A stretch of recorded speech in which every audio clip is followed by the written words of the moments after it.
안녕하세요, 북수영 카페 여러분. 자, 오늘은 저번 시간에 이어가지고 갑신전변 관련돼서 이 푸생 강독을 해보겠습니다. 저번 시간에는 이제 교과서를 좀 봤고요. 이 푸셈 내용을 이제 좀 볼게요. 몇 페이지 펴보시냐면요. 푸셈 그 98페이지 펴보세요. 예. 자, 동도서기와 급진계합과 대립해서 갑신전변의 배경 관련된 내용이 있거든요.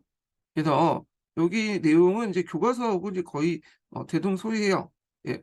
그래서 이제 뭐 동도서기파와 급진개혁파 사이에 이제 개혁의 방향을 둘러싸고 대립을 하게 되고 그 과정에서 이제 그 재정을 어떻게 마련할 것이냐를 가지고 그 당시 이제 그 온건개혁파 같은 경우에는 멜레노토르프의 주장대로 아카 이 당호전이죠.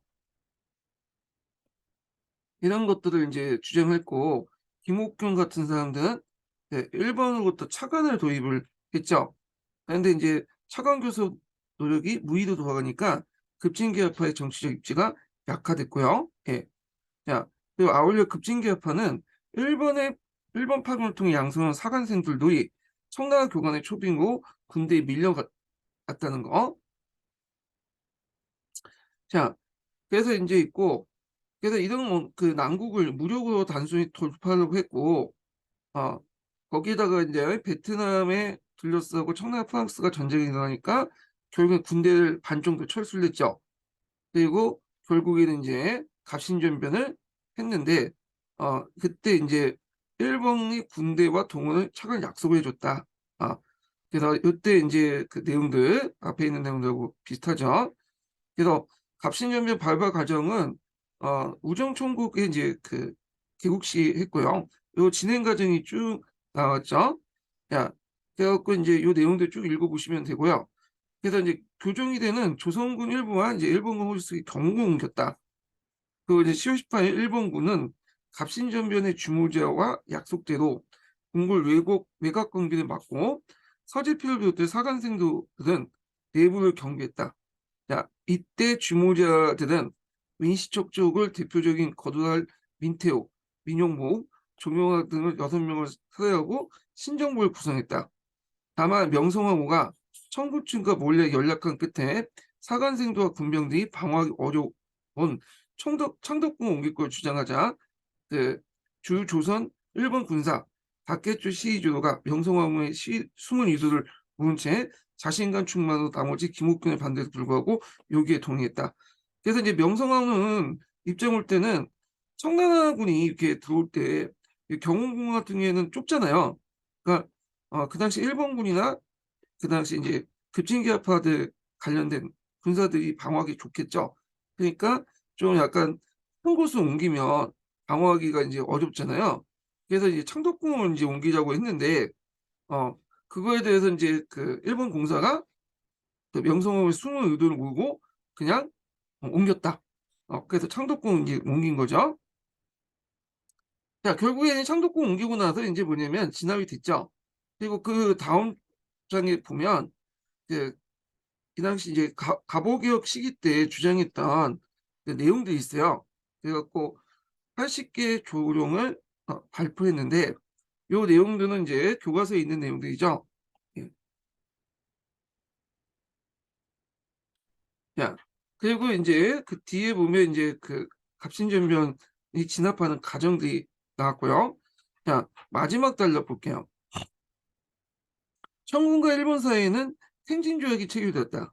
자, 일본은 청국과의 전쟁을 시기상조가 여겼으며 청나라 역시 베트남 문제로 일본과 충돌을 피하고자 했기 때문이다.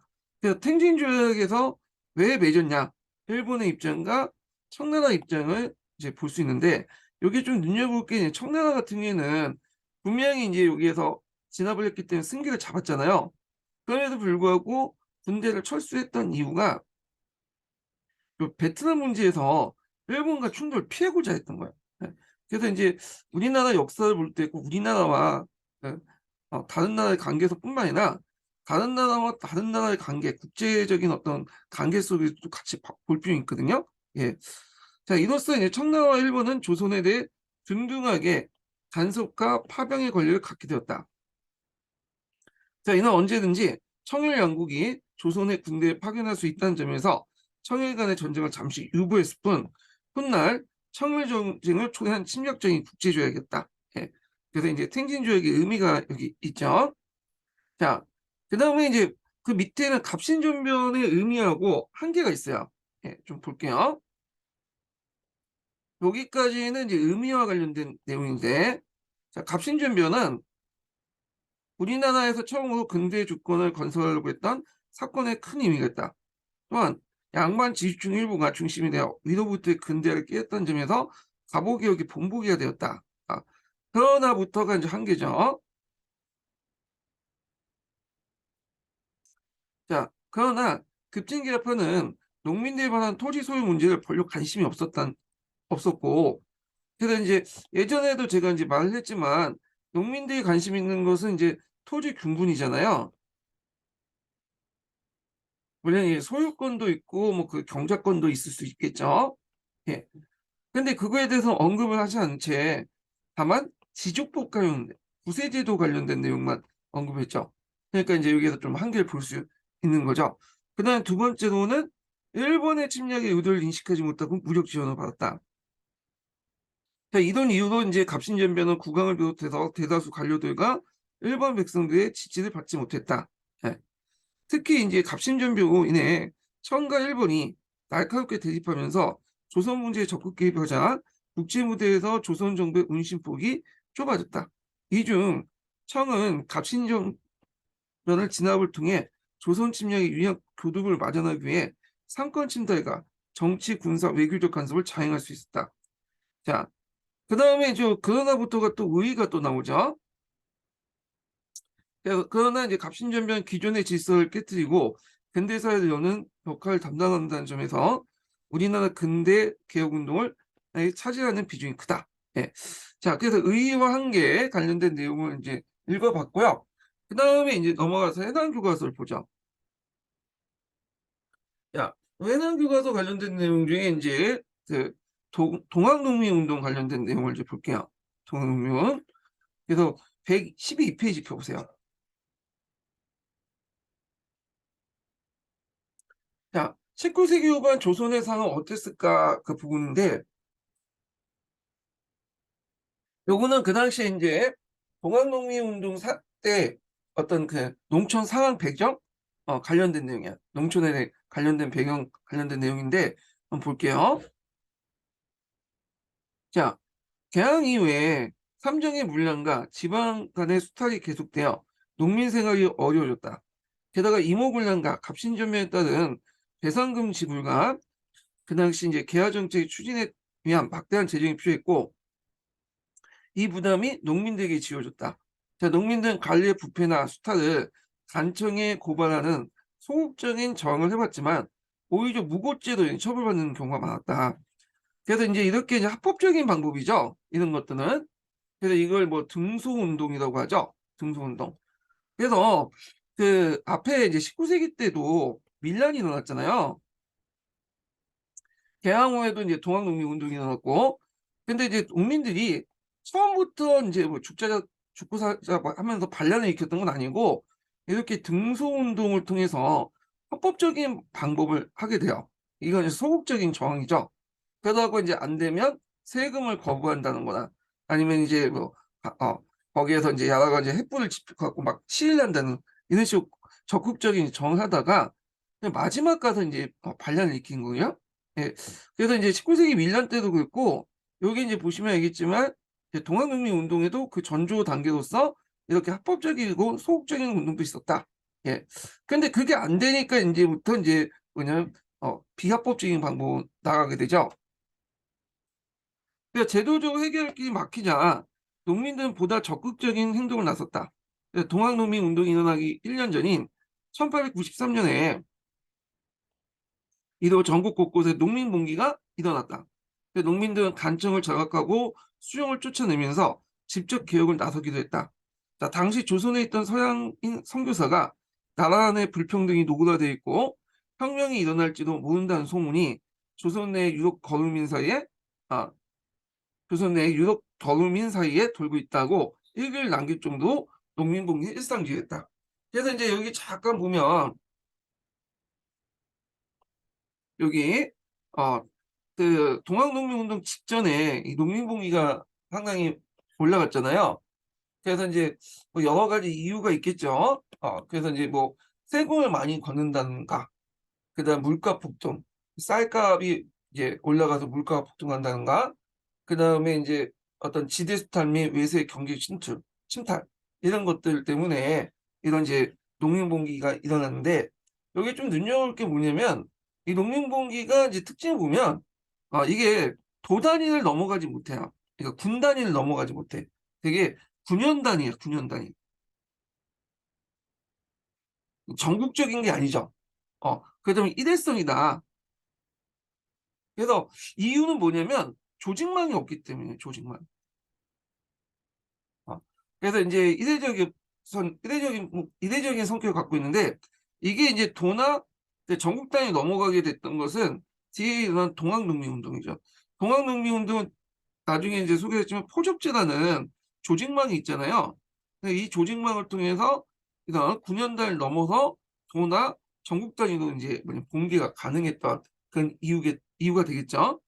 자, 그 다음에 이제 넘어가서요. 동학은 어떻게 농민분기와 결합했을까? 이 내용을 좀 볼게요. 자, 동학의 이대 교주 최시영이 포접제를 전개했죠. 이 포접제의 이름 정도는 외워두셔야 되겠죠. 자, 그래서 이 포접제 관련된 내용이 여기 있어요. 동학의 자치 공동체 역할을 하는 조직망으로서 큰 규모의 공동체를 포, 작은 규모의 공동체를 접이라고 한다. 접은 보통 40호 정도다. 그래서 포와 접을 합쳐서 포접이라고 하는데, 제가 이제 그 도형을 조직도형 만들었어요. 자, 동학의 그 포접제 조직들을 보면요. 일단 제일 작은 게 포접. 그래서 포가 모여서 접이 되고요. 접을 모여서 대접, 그 다음에 도접, 그 다음에 중앙기구로서 법소를 뒀어요. 그래서 이렇게 포는 포주가 있고, 접에는 접주가 있고, 대접에는 대접주, 도접주, 대도주 이런 식으로 이제 구성이 됐다는 거죠. 자, 그리고 이제 포주와 접주 밑에는 유기민이라는 이런 그 옆에 이제 참모 조직이 있어. 예. 그래서 이제 이런 식으로 농민들을 조직화시켰다. 그래서 이건 누가 조직했냐면 그 이대 교주였던 최시영이라는 사람이 조직을 했죠. 그래서 최재우 같은 경우에는 교진을 만들었지만 이걸 널리 확대시키고 동학교들을 조직화시킨 사람은 이 최시영이라는 사람이에요. 이 최시영은 출신이 좀 낮아요. 이 최재우의 종이라고 했죠. 이 사람은 이제 종 출신이에요. 노비 출신이거든요. 그러다 보니까 이제 글자를 잘 몰라, 자기가. 그렇지만 글자는 모르지만 그 어떻게 사람들 끌어모아서 이렇게 동학교를 널리 전파시킬 수 있는 것들이 무엇인지는 제대로 파악했던 사람이거든요. 그래서 이 최시원 같은 사람은 상당히 이제 동학을 확대시키는데 큰 역할을 했던 사람이다. 이렇게 보시면 될 것 같아요. 그래서 이제 최시원 때부터 경상도 일대에서 있었던 이 동학이 전라도나 충청도를 비롯한 하상도 일대 또는 전국적으로 이제 확대되어 나갔다. 이렇게 보시면 될 것 같아요. 자, 그러면 다시 넘어가서 자, 삼남 지방을 중심으로 급속하게 확산되었다. 충청도, 경상도, 전라도 중심으로 이제 확산됐죠. 자, 세력이 커진 동학교도는 1892년에 충청도 공주 집회를 이제 시작으로 이듬해 궁궐협회에서 교주 체제의 억울함을 풀고 포교의 자유를 요구하는 교주 신원운동을 전개했다. 이렇게 있어요. 자, 여기에서 이제 교주 신원운동이 뭐냐 하면 건국대전에는 신소 제도가 있어요. 신소 제도라는 것은 뭐냐면 그 어떤 사람이 억울하게 죽으면 그 억울함을 풀어달라고 집단적으로 시위할 수 있는 운동 이런 것도 있어. 이거는 건국대전에 보장되어 있는 어떤 집단적인 시위 운동이거든요. 어. 자, 그래서 이걸 이용해 갖고 교주가 누구죠? 최재우죠. 최재우가 너무 억울하게 죽었다. 그래서 이 사람의 어떤 억울함을 풀어달라. 그렇게 해서 그 뭐냐면 운동을 펼쳤던 것이 교주 신호운동이었고요. 자, 이거는 체제의 억울함을 풀어준 것도 있지만 이 과정에서 그 당시 이제 동학이 불법이었잖아요. 그러니까 이걸 이제 정부부터 합법적으로 이제 인정받고 싶어 했고, 그다음 또 불법이다 보니까 동학교들의 어떤 재산 같은 것들 이제 지방 수령들이 많이 약탈됐거든요. 이런 것도 이제 뭐냐 금지를 할 수도 있고요. 자, 이런 식으로 해서 교조 신호운동을 전개했어요. 그래서 이 교조 신호운동은 처음에는 상당히 이제 종교적인 측면만 이제 강조했거든요. 근데 시간이 지나면서 남접이 이제 뭐냐면 결합되면서 정치적 성격으로 바뀌게 돼요. 그래서 이게 이제 종교 성격에서 정치적 성격으로 바뀐 게 계기가 됐던 것이 보훈 집회죠. 보훈 집회. 그래서 인제 처음에는 인제 공주 3대 집회를 인제 하다가 어 그때는 인제 좀 종교적인 어떤 성격을 갖고 있죠.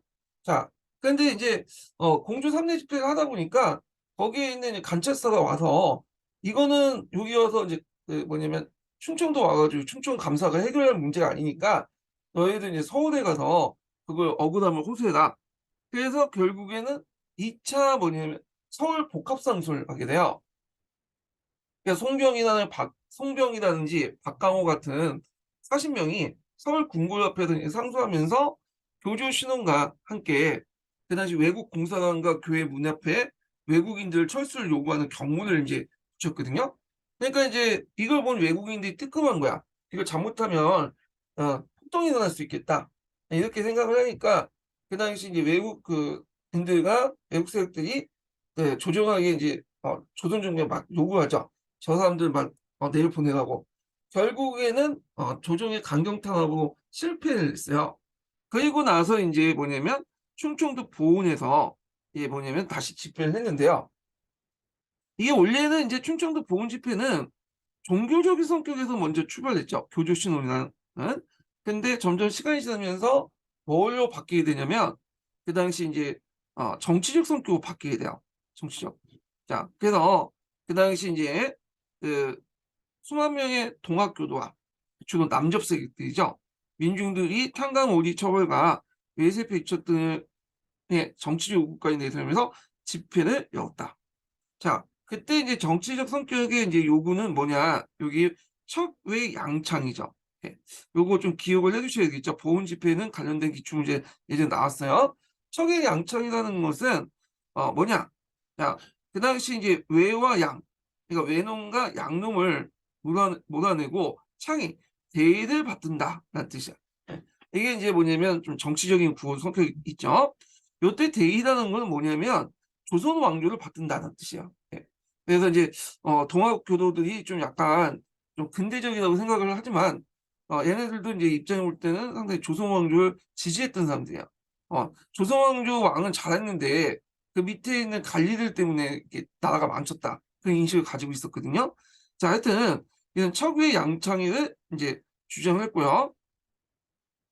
자, 이무적 동학을 이용해서 세상을 바꾸자는 사람들이 동학에 많이 들었는데 그 대표적인 사람 중에 정봉준이야. 이 정봉준은 우리가 생각하기에는 예전부터 뭐냐면 어 활동해 가지고 그 동학교들을 위해서 동학교대 입단해서 활동한 열성 그 신도가 아니에요. 이 사람은 여기 보시면 알겠지만 동학농민운동이 일어난 것이 1894 년이었죠. 94년 바로 2년 전에 가입을 했어. 2년 전에. 어 그러니까 이 사람은 동학교도보다는 동학을 믿는다는 것보다는 동학을 이용해 갖고 농민 분기를 하려고 한 세상을 뭔가 바꾸려고 했던 그런 사람이었다. 이렇게 인제 유추할 수가 있겠죠. 자, 그래서 이제 고을 경계를 넘지 못했던 앞에서 얘기했지만 종전의 밀려는 9년 단위를 넘지 못했다고 했죠. 그래서 인제 요 내용을 볼게요. 자, 밀라는 봉기 지역이 고을 내에 한정되며 투쟁의 목적도 탄광오리 규탄이나 조세 수치의 부당함에 대한 경제 투쟁이었다. 자, 밀란이 고을 경계를 벗어나면 반란이 되고 대규모 반란이 중앙 권력의 타도와 사회 기업을 주장하면 장기적으로 지속되며 장기가 지속되는 무장 투쟁일 경우 농민 전쟁으로 규정된다. 그래서 여기 보면 밀란, 그다음에 반란, 음 농민 전쟁에 대한 어떤 개념 규정을 하고 있어요. 밀라는 9년 단위, 반란은 그 경계를 넘어서 그게 장기적으로 지속되면 농민 정쟁이다. 뭐 이렇게 있는데, 자, 하여튼 그 고을의 경계를 넘지 못했던 농민들의 봉기는 그 동학이라는 이제 종교 조직과 연결돼서 정봉주 같은 지도자를 만나면서 정부를 대상으로 한 전국적인 농민운동으로 발전됐다. 이렇게 보시면 될 것 같아요. 자, 그다음에 이제 동학농민운동을 이제 구체적으로 보죠. 보통 동학농민운동 문제 나오면 순서를 많이 물어봐요. 동학농민운동 전후로 해갖고 나타난 순서도 있죠. 보온 집회 같은 교조 신호운동이나 1차 봉기, 2차 봉기 이런 과정들. 그래서 요거는 좀 기억을 정확히 해두시면 될 것 같은데 일단 요거 읽기 전에 전반적인 이제 과정들을 이제 보고 어, 읽어볼게요. 대개 이제 동학농민운동은 크게 이제 4단계로 나눠볼 수 있고요. 아니면 2단계 정도 이렇게 볼 수가 있겠죠. 그러면 이제 4단계로 기준을 보면 여기가 고부농민 시기야. 고부 밀란 시기. 그래서 여러분들 알다시피 고부공수 조본각 때문에 일어났죠. 자, 그 다음에 이제 2기가 뭐냐면 요게 1차 봉기 시기야. 1차 봉기. 자, 그래갖고 그 당시 이제 고부라는 곳을 벗어나서 전라도 전지역으로 이제 해가지고 확대된 1차 봉기와 관련된 내용이고요. 그래서 결국에는 정부군을 물리치고 전주 합약을 맺고요. 전주성을 이제 점령하고 나중에 이제 청일 양국이 오니까 전주 합약을 맺죠. 여기가 이제 2기고요. 그 다음에 이제 3기는 뭐냐? 3기는 합약을 맺고 나서 전주 합약을 맺고 나서 회전개혁을 실천 결력이야. 물론 이제 전주 합약이 지켜지진 않았어요. 그렇지만 이제 그 당시 누구야? 김막진의 이제 도움을 받고 이 직강소를 설치해서 개혁을 했던 그 시기가 대체 3번째 시기가 볼 수가 있겠죠. 자, 여기는 이제 직강소 관련된 내용은 예전에 한번 시험 문제 나왔죠. 예. 자, 마지막 시기는 뭐냐? 마지막 시기 같은 경우에는 2차 봉기라고 하죠. 2차 봉기. 그래서 이때는 이 남적과 북적이 합세했다. 그래서 1차 봉기 시기까지는 주로 북적이 주도를 했는데 남적이 주도했는데 2차 봉기 때는 북쪽도 가세를 해요. 이거는 이제 뭐냐면 반외세적인 성격을 갖고 있다. 일본 군들이 경복궁을 포위해갖고 그냥 점령을 했죠. 그게 자극을 받아갖고 일어난 것이 2차 봉기다. 이렇게 보시면 될 것 같아요. 자, 그래서 이렇게 4단계로 나눠볼 수가 있고요. 각 단계의 여러 가지 사건들, 그리고 그때 관련된 사료들은 좀 파악을 해두실 필요는 있어요. 제가 이제 심화 보충 자료에다 이 사료들을 좀 많이 집어넣거든요. 그다음 읽어보세요. 읽어보세요. 예, 외우지는 못하더라도 그거 보면서 인지는 할 필요가 있겠죠. 예, 이런 내용들 파악을 해두시면 될 것 같고요. 자, 그러면 구체적으로 내용을 들어가 볼게요. 자, 먼저 1기 고부 농민 분기를 볼게요. 자, 여기 보면 자, 전라도 고부군수였던 조봉갑은 받은 명목으로 세금을 거두면서 농민들 수탈하고 행포를 부렸죠. 자, 그래서 이제 항무지를 개간하고 세금을 받지 않겠다고 약속하고는 추수 때 강제로 세금을 거뒀고요. 만석보가 멀쩡히 있는데도 그 아들 새로운 보를 강제로 쌓게 했죠. 이때 보라는 것은 뭐냐면 강하류에 쌓는 저수지라고 보시면 돼요. 그래서 이 보 같은 경우에는 16세기 때부터 이제 많이 만들기 시작했고 조선후기 때 일반화됐죠. 보가 확산되면서 뒤에 제가 이제 전 시간에 뒤에 이제 얘기하겠지만 이항법이 또 널리 보급되는 어떤 바탕이 되죠. 하여튼 그때 이제 정봉주 등은 사발통문을 돌려서 그 당시 이제 사람들을 모은 뒤 고부 관할을 습격하여 아전들 벌주고 부정하게 거둔 곡식을 농민들에게 나눠줬어요. 그리고 이제 수탈 상징이었던 그 당시 이제 새로 만든 보도 허물게 되죠. 예. 그래갖고 이제 이런 내용들 좀 기억을 해두시면 되고요. 예. 자, 그래서 이제 이게 고무농민 분기인데요. 이때 이제 사발통문 관련된 내용 볼게요. 사발통문은 요거 많이 보셨죠? 어디에서 보셨어요, 이거? 어, 역교도 문제에서 나왔잖아요. 2년 전에. 그래서 이제 여기 보시면 사발을 얻고 요걸 사발 중심에서 이름을 쭉 영명을 쓰는 거예요. 그렇게 함으로써 주동자를 알 수 없도록 이제 만드는 거예요. 예. 사발통문은 요때 처음 만든 건 아니고요. 예전 조선시대 때 이제 일반 서민들이나 그 다음에 이제 고부상들이 이렇게 통문을 만들 때 통문이라는 건 널리 사람들에게 자신의 뜻을 알리는 그런 이제 문서를 얘기하잖아요. 요때 이제 뭐냐면 주로 만들었던 게 사발통문이었다. 이렇게 보시면 될 것 같아요. 자, 그러면 사발통문 내용을 볼게요. 자, 난내 났어. 난리가 났어. 에이 참 잘됐지. 그냥 이대로 지내서야 백성이 한 사람이라도 남아있겠는가 하며 그날이 오기를 기다렸더라. 그래서 그 요구사항들 보면 고부성을 격파하고 군수 조병갑을 호수할 것, 군기창과 하약골을 점령할 것, 군수에게 압첩하여 백성들 못살게 하는 탕강오리를 징계할 것, 전주 감영, 이 일종의 전주 감영이라는 전주가 그 당시 전라도에 오늘날 그 도청 소재지 같은 그런 거죠. 감영은. 그래서 서울로 국보도 할 것. 자, 여기에서 이제 볼 수 있듯이 자, 이게 단순히 우발적으로 일어난 건 아니었다고 볼 수가 있겠죠. 그래서 이제 요거는 계획안에 고부를 중심으로 해서 계획안에 나중에 서울까지도 전주나 서울까지도 들어갈 거다. 이렇게 이제 생각을 한 거야. 그래서 처음부터 어떤 반란, 전국적인 반란을 뭐냐면 계산하고 일어났다. 이렇게 보시면 될 것 같아요. 예. 자, 그래서 이제 이때 이제 정봉주가 가난을 이제 습격하고 13개조 요구사항을 제시했다고 하거든요. 예.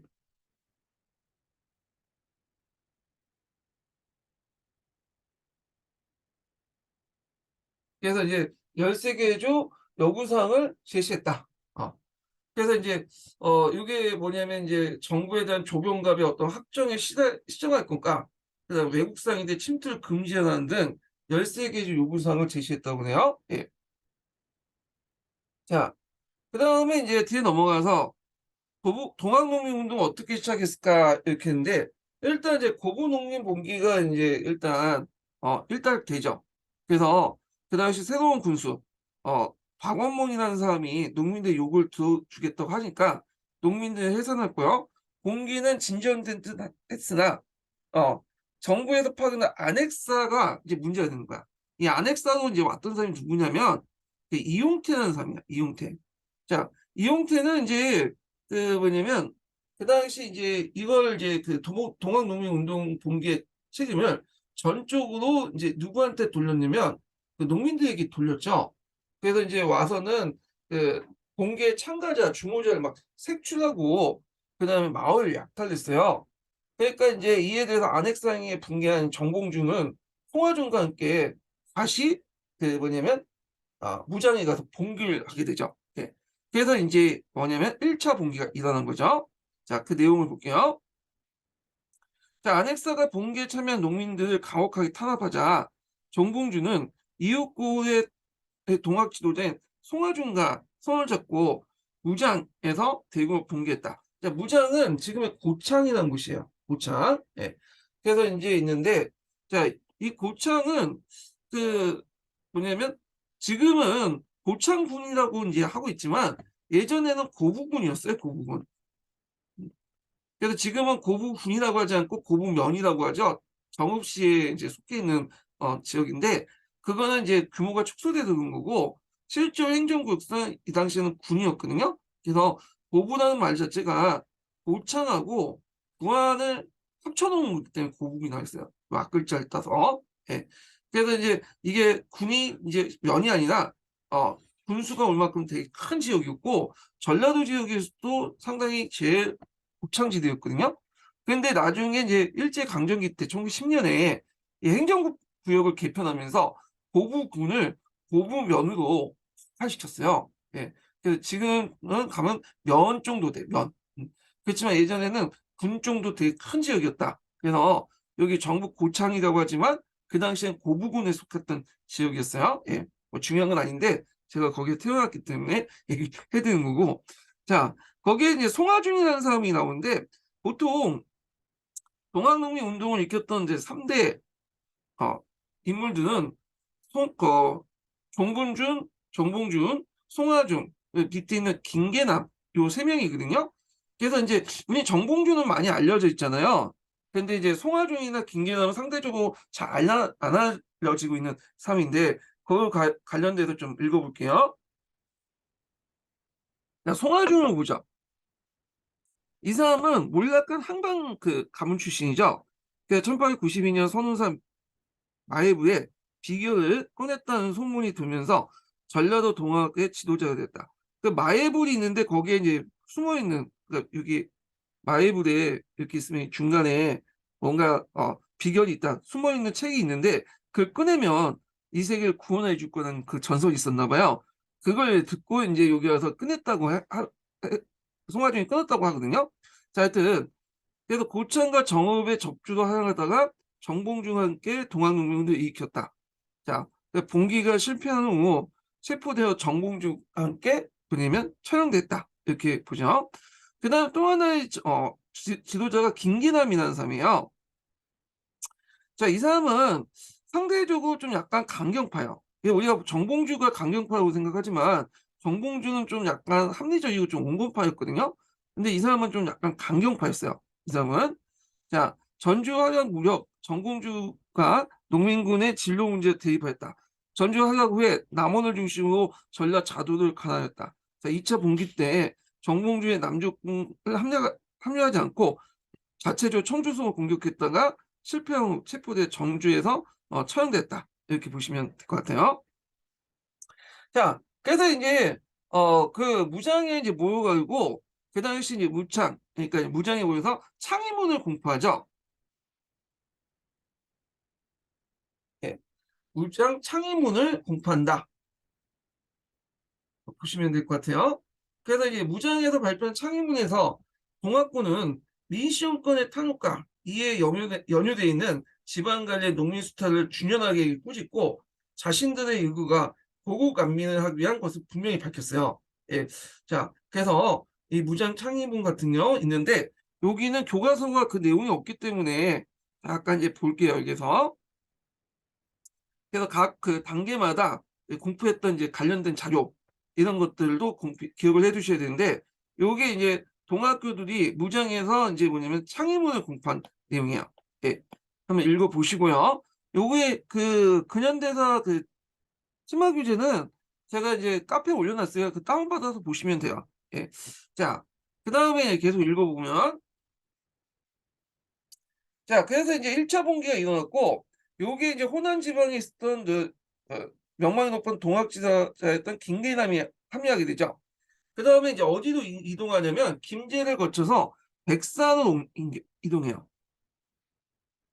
자, 백산 지역은 제가 이제 지도는 여기 있는데 좀 보세요. 예. 그래서 이제 무장에 있다가 이제 백산으로 이제 이렇게 이동하죠. 이렇게 이동을 하는데, 자, 요게 이제 백산에서 이제 중요한 일들 많이 하죠. 일단 보면, 자, 그래서 이제 백산에 진을 치고 호갑을 물리치고 백성을 구하자. 제폭구민. 그 다음에 이제 나라를 돕고 백성을 편안히 하게 하자. 보고감민. 이렇게 해서 4대 강령을 공표했다. 이렇게 보시면 돼요. 자, 그래서 이제 요 백산이라는 지역은 원래 백산이라는 지명이 원래 없었어요. 원래는 이제 거기에 이제 이름도 없는 야트만 언덕이었거든요. 근데 이제 사람들이 여기 동학 농민군들이 몰려들어서 여기가 새까맣게 덮었어. 근데 그 당시 사람들은 신옷을 입었잖아요. 그리고 이제 죽창을 지고 있었죠. 그러니까 앉아 있으면 이제 뭐만 보이냐면 죽창만 보여. 그래서 앉아 있으면 죽산이고 서 있으면 신옷만 보이죠. 그래서 이제 서 있으면 백산이다. 그래서 이제 요 백산이라는 지명이 요때 나왔다고 그래요. 예. 자, 하여튼 그 백산에서 이제 했던 게 뭐냐면 첫 번째로는 이런 제폭구민, 그다음에 보고감민한 구을 내걸었다는 거. 그다음에 두 번째는 4대 강령을 발표했죠. 4대 강령 관련된 내용은 그 옆에 이제 있어요. 자, 여기 보면 사람을 죽이는 거나 가축을 잡아먹지 마라. 충효를 다하여 세상을 구하고 백성을 평안케 해라. 그 다음에 일본 오랑캐를 몰아내고 나라의 정치를 깨끗이 한다. 자, 여기에서 좀 눈여겨볼 게 뭐냐면 단순히 전라도에서만 이제 붕괴하는 게 아니라 군대를 몰고 어디까지 들어가는 서울에 들어가 건세가 귀족을 모두 없앤다. 그래서 이제 이런 내용들 좀 기억을 해두시면 되고요. 이때 이제 주로 건세가 귀족들은 누구냐? 아니, 민씨 첩족이겠죠. 민씨 일족들. 그러니까 갑오개혁하고 이제 같이 진행됐잖아요. 원래 동학농민운동하고 갑오개혁, 청일전쟁이 같이 연결돼 있죠. 예. 자, 하여튼 그때 있고 나중에는 이제 뭐 개화파 정권, 가보 개혁을 이제 추진했던 개화파 정권을 얘기하는데 아마 이 당시에는 이제 아직까지 민식 일족을 지칭하는 것 같아요. 여기에서는. 그래서 이제 이런 내용들 좀 기억을 해두시고요. 자, 그 다음에 이제 요 외에도 그 당시 이제 또 뭘 했냐면 여기에서 이제 그 지휘부를 구성했죠. 지휘부. 그러니까 제중위소라는 것을 구성했어요. 여기에서 백산에서 지휘부도 구성했다.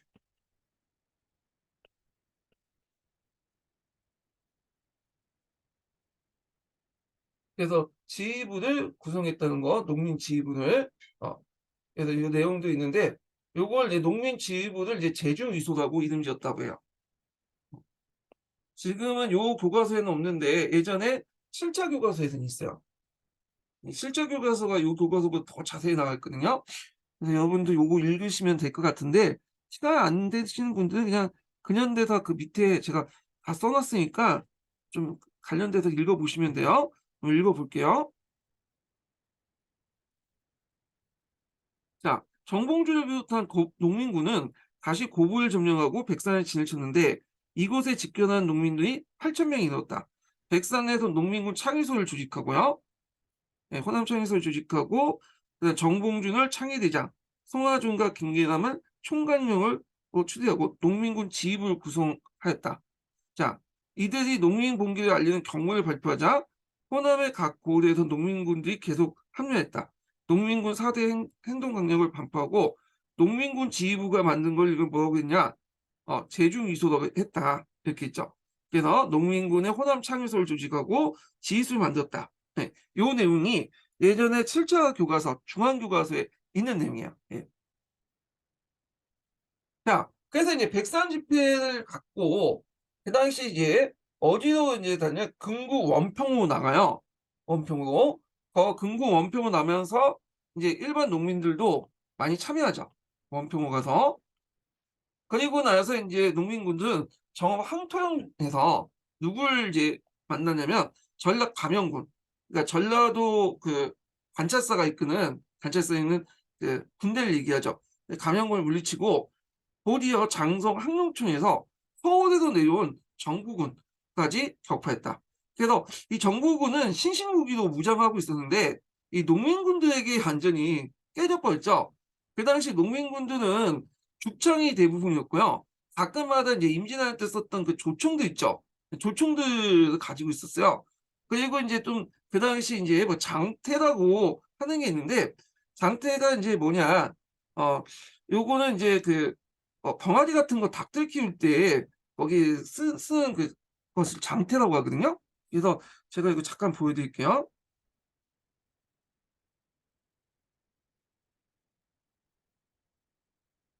예전에 교과서에는 이게 나왔는데 그냥 안 나오더라고요. 이게 장태예요. 이게. 어, 장태. 그래서 이 장태 안에 이제 병아리나 닭 같은 거 키우는데 요걸 이제 병아리나 닭이 들어가는 게 아니라 여기에다 솜을 좀 집어넣고 사람이 들어가.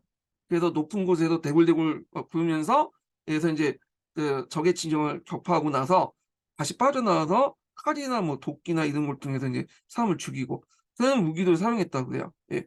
그래서 이제 뭐 이런 걸 이제 사용했다는데 하여튼 그 내용을 볼게요. 장태에 관련된. 장성 항력촌 전투에서 병구는 프로시프 약포, 회전식 그 기관총, 그래서 이제 최신 장비로 무장하고 있었는데 이에 맞서 농민군들은 신무기는 다 키울 때 쓴 장태였다. 나무를 엮은 장태 안에 법집이나 손을 집어넣고 정부군의 총알을 막으면서 전진하거나 높은 산에서 여러 개의 칼을 꼽은 장태를 불을 진 뒤 굴리기도 했다. 네, 이렇게 있고요. 자, 그래서 이제 농민군이 기세를 모여서 4월 말에 전주 감영에 있는 전주성을 이제 점령하죠. 전주는 그 당시 전라도의 주요 도시였죠. 근데 지금은 전라도의 큰 도시는 강주지만 그 당시에는 이제 전주가 제일 큰 도시였어요. 그 다음에 나주였고요. 그래서 이제 보통 이제 전라도 할 때 전주와 나주를 합쳐서 전라도라고 하잖아요. 예. 강주는 나중에 호남선이 등장하고 나서 커진 도시고요. 예. 자, 그래서 이제 이런 내용들 좀 기억을 해 두시면 될 것 같고요. 그 외에도 이제 백산에서 견문 같은 것들, 백산 견문이 있거든요. 요것도 이제 좀 봐주세요. 이게 설명하다가 좀 놓쳤는데, 백산에서 백산 견문 내용도 있고, 그다음에 동학농민운동의 농공 12개조 기율 같은 내용도 있어요. 예, 요것도 1차 봉기 때 이제 공부했던 내용이니까 좀 눈에 좀 발라두시면 좋을 것 같아요. 자, 그다음에 이제 조선 정부는 동학농민운동을 어떻게 대응했을까?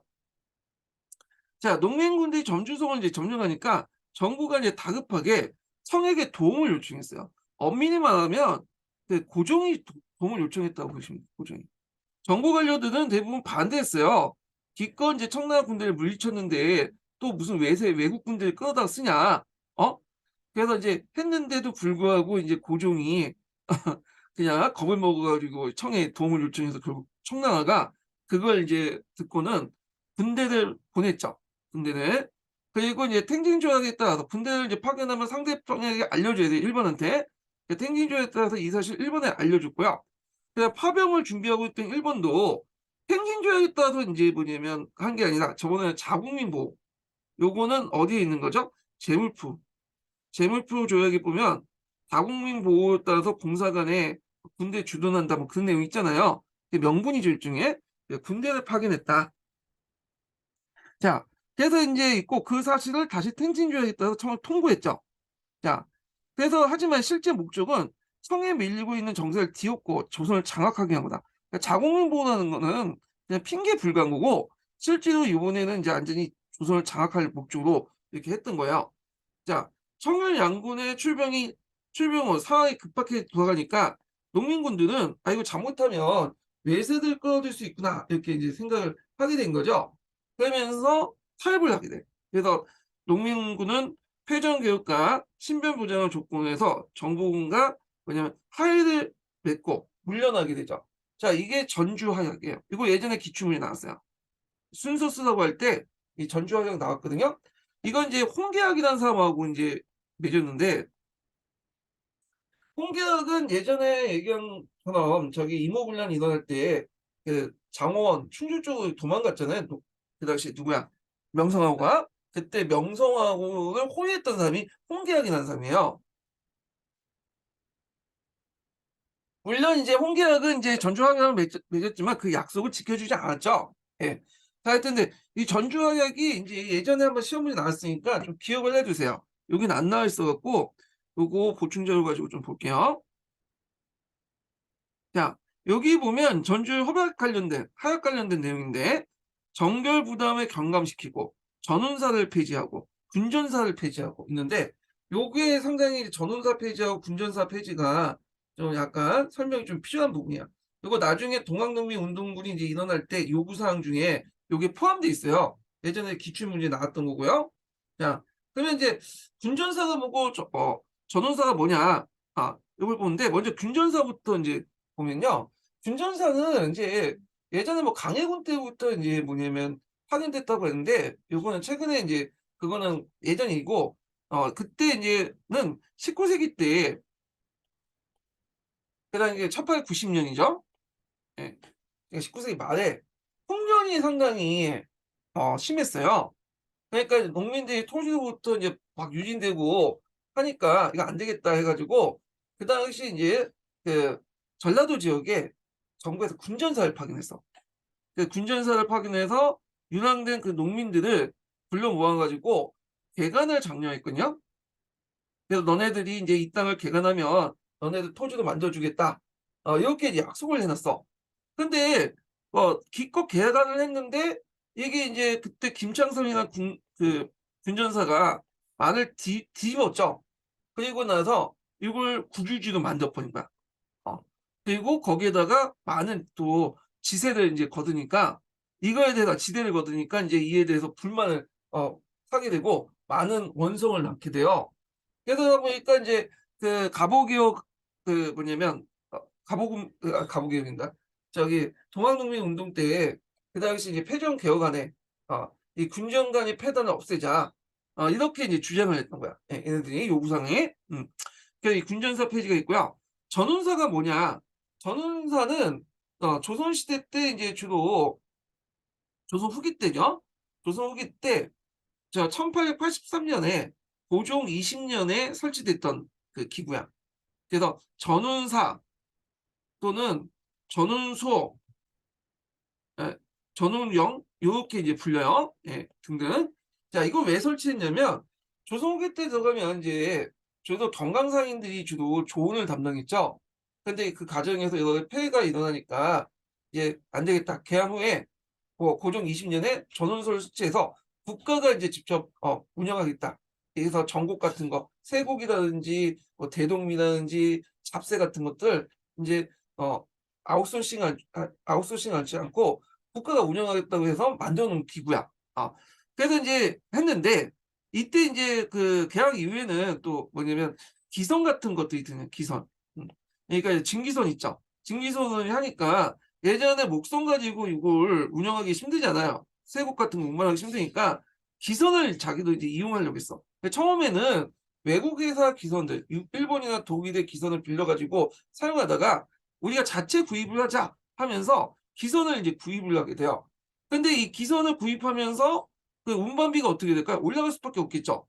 이건 이제 정부 예산에서 쓰는 게 아니라 농민들에게 세금을 거둔 기선 운영비도 걸어가지고 그 사용하는 하는 거니까요. 그러다 보니까 운송 비용, 성가가 올라가게 돼. 이 성가 안에는 기성 구입비까지 다 포함되는 거야. 거기에다가 이제 뭐냐면 거기 총책임자를 맡은 전운사와 그 밑에 있는 강관들, 예, 관리 감독관들 있죠. 그 등등 뭐 여러 가지 명목으로 농민들 막 뜯어내니까 운가 그 뭐냐면 성가도 비싼데 운행비도 비싼데 거기다가 이제 관리들의 부정부패, 전운사, 강간 뭐 등등 이렇게 해서 관리 부패를 갖고 예, 뜯기니까 그 당시 농민군들이 요때 전운사 폐지를 막 주장해요. 그래서 이거 못 사겠다. 자, 그래서 이제 나중에 이제 갑오개혁 때 하도 말이 많으니까 결국에는 이 전운서를 폐지시키죠. 전운서를 폐지시키고 1차 갑오개혁 때는 세금이 급납화되잖아요. 그러니까 더 이상의 세곡이나 이런 것도 직접 운반할 필요 없겠죠. 그러면서 폐지가 됐다. 이렇게 보시면 돼요. 전운사가 그 당시 폐지됐다는 거 그런 것들 좀 기억을 해두시면 될 것 같아요. 제가 말을 좀 잘못한 것 같은데 전운사를 간청처럼 얘기하는데 그게 아니라 다시 설명할게요. 전운서죠. 전운서가 간청이고 그 밑에 있는 관리가 전운사예요. 예. 그리고 그 전운서를 전우영이라고 또 불려요. 예. 좀 수정해 주세요. 이게 간청이고 간청 간직이죠. 그래서 전운사 폐지 이것은 그 당시 간직에 내려왔던 전운사들이 행패가 많으니까 이걸 폐지시켜 달라 이렇게 요구를 했던 거고 이렇게 해서 이제 전운사 폐지와 군전사 폐지는 그 당시 동학농민운동군들이 요구했던 사항이다. 이렇게 기억을 해두시면 될 것 같아요. 자, 그리고 이제 그 외에도 뭐 고리대 징수 금지, 미국 유출 금지, 그 다음에 이제 이건 방공령 해달라는 거죠. 외국 상인들의 내지 시장 침투 금지. 이거는 앞에서 얘기한 이제 조총 산미 수용 무역장정 결과 그 형상이 일어났잖아요. 등등. 이런 것도 있고, 거기에 보면 민실파 제고와 대원군 옹립이 있어. 그래서 그 동학농민운동군이 이제 일어날 때 대원군과 서신 교대들 되게 많았다고 해요. 서신? 어. 그래서 이제 편지를 많이 주고받고 만약에 이제 우리가 서울 점령할 경우에 대원군을 갖다 모셔서 정치를 맡기겠다. 이렇게 이제 막 얘기를 해요. 그래서 대원군이 그 당시 상당히 인기가 많았구나. 이렇게 이제 유추할 수가 있죠. 자, 이것이 전주 협약인데 아까 처음에 말한 것처럼 이 전주 협약은 결국에는 지켜지지 않았어.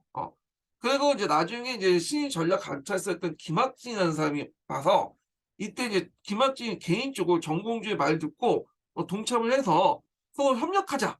그래가지고 농민군이 패전 개혁을 했던 거야. 그러니까 이제 전주 합약 때문에 된 게 아니라 후에 김학진과 정봉주의 어떤 개인적인 관계 그리고 정부 김학진의 어떤 개인적 약속을 통해서 그 전라도 일대 패전 개혁이 실시됐다. 이렇게 보시면 될 것 같아요. 예.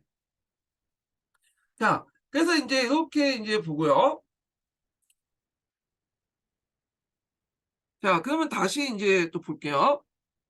자, 그래서 이제 김학진하고 이제 정봉주 간의 약속에 따라서 철수한 농민군들은 전라도 각지에 직강소를 설치하죠. 그래서 이 직강소 예전에 기출문에 나왔죠. 자, 자치적으로 그냥 치안을 유지해서 패정을 개혁을 했다. 자, 그래서 이제 요 내용이 있는데, 이 직강소 관련된 내용이 그 밑에 있어요. 자, 여기 직강소 내용을 보면 동학도들은 각 읍에 활과여 직강소를 세우고요. 서기와 집사 등의 인원을 두니 완전히 하나의 간청이었다. 예. 그리고 고을 군수는 다만 이름만 있을 뿐 행정을 맡을 수 없었다. 심지어는 이제 그 고을 군수를 추방하니 아전 등이 모두 동학당이 더 목숨을 부지하였다. 정공주는 이제 동학도들에 의지하여 혁명을 깨닫고 있었다.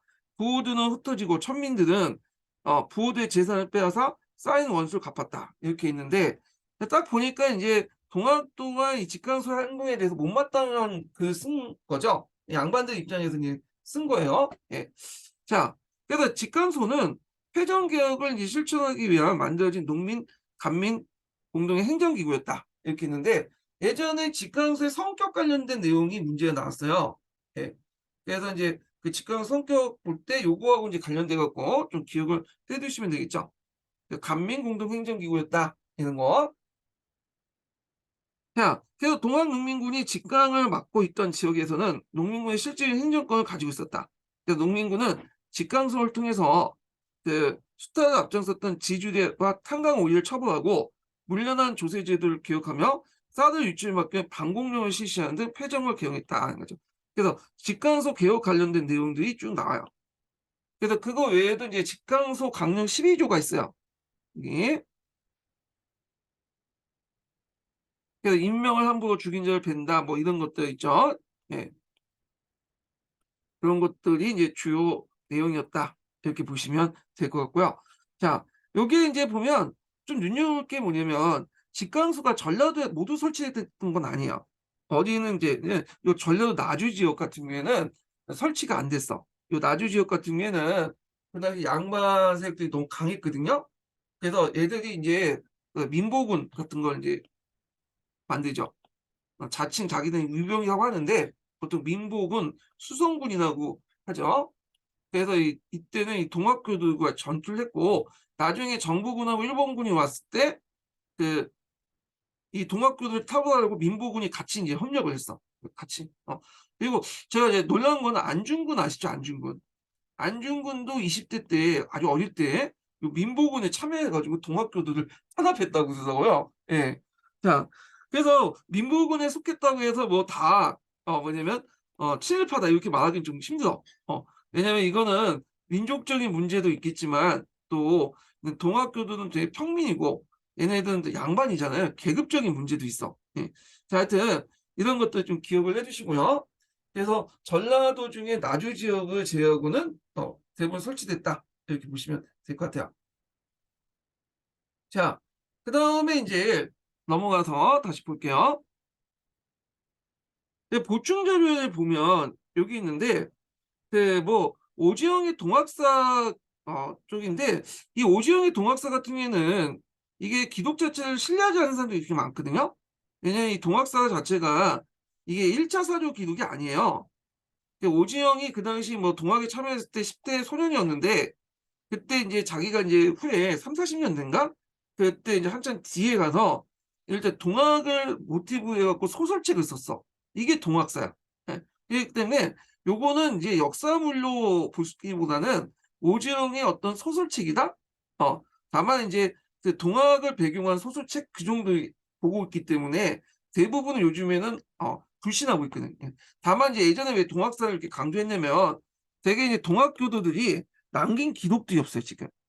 그래가지고 주로 남아있는 기록들 보면 정부 측이나 일본 측이나 아니 그들을 진압한 양반 유생들이 있었던 글과 기록이에요. 그리고 그들이 이제 있는데 그래도 믿을 게 못한다 해가지고 오지영의 동학사에는 패전개혁가 아니나 뭐 여러 가지 또 오지영이 뭐 남적 북적 이렇게 분리시켜 놓고는 자기가 이제 뭐그 남적인데 그 북쪽에 가갖고 하야를 했다는 식으로 2차 분기 때 그런 식의 이제 그 사실들을 이제 그대도 이제 무비판적으로 받아들였거든요.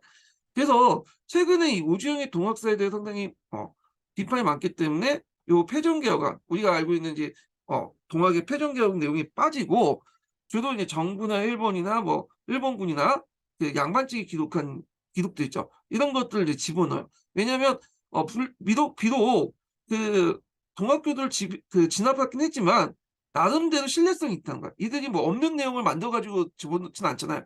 그냥 팩트는 팩트대로 쓰고, 물론 이제 동학교들의 욕은 되게 많이 했겠죠. 했지만 그들의 활동 내용이나 이제 요구사항은 그대로 적었을 거다, 이렇게 보고, 최근에는 이제 그 동학교들이, 그러니까 오지영의 동학사관이나 요런 이제 일본이나 그 양반들이나 정부군들의 기록을 많이 집어넣고, 예전에도 이제 기출문이 나올 때, 객관식 기출문이 나올 때도 그런 기록들이 이제 들어가 있거든요. 예. 자, 하여튼 이렇게 있는데 한번 볼게요. 자, 오지영의 동학사 기록을 신뢰한 쪽에서는 직강소가 전주하였다 설치되었고, 농민의 권력기관이라는 적극적 해석을 하고 있다. 하지만 동학사를 비판적으로 보는 쪽에서는, 앞에 나열한 오지영 동학사가 소수 측이라고 했죠. 자, 직강소를 전주하역 이후 농민구 측과 정부 측의 협상의 사무를 봤다. 또한 회전계를 실시한 자치기구고, 직강소 대신에 도소를 주목하는 연구가 있다. 직강소는 전라도 모든 지역에 설치된 것이 아니며 지역의 농민군 세력의 강약에 따라 기능도 달랐다. 특히 이제 뭐냐면 나주 지역 같은 경우에는 설치가 안 됐죠. 음. 자, 그래서 이제 있는데 직강소의 도소라고 하는데, 도소는 이제 그 당시에 직강소와 함께 같이 있었던 어떤 그 행정 조직 같은 거 보시면 될 것 같아요. 그래서 포접 연합체 이렇게 이제 해석이 되거든요. 근데 어떤 책에서는 이 도서를 그냥 직관해서 같이 보는 책도 있어요. 예. 근데 우리가 뭐 이렇게 깊이 알 필요는 없고, 다만 이제 직강소과 그 직강소의 어떤 활동, 그리고 직강소 의미, 이 정도만 기억을 해주시면 되겠죠. 자, 그 다음에 이제 이렇게 있다가 전주하려 후에 이렇게 이제 정부는 청일 양국 군대를 철수를 요구하죠. 그래 갖고 이제 했는데 일본군은 경복궁을 기습 점령해요. 어. 그래서 동양 삼국의 평화를 위해서는 그 한국의 개혁이 필요한데, 한국은 이제 뭐냐면 자체적으로 개혁할 능력이 안 된다.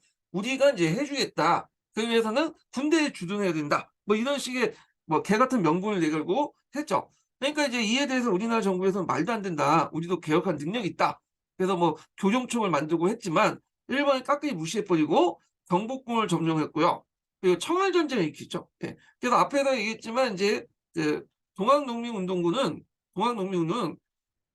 갑오개혁하고 청일 전쟁하고 동시에 일어났어요.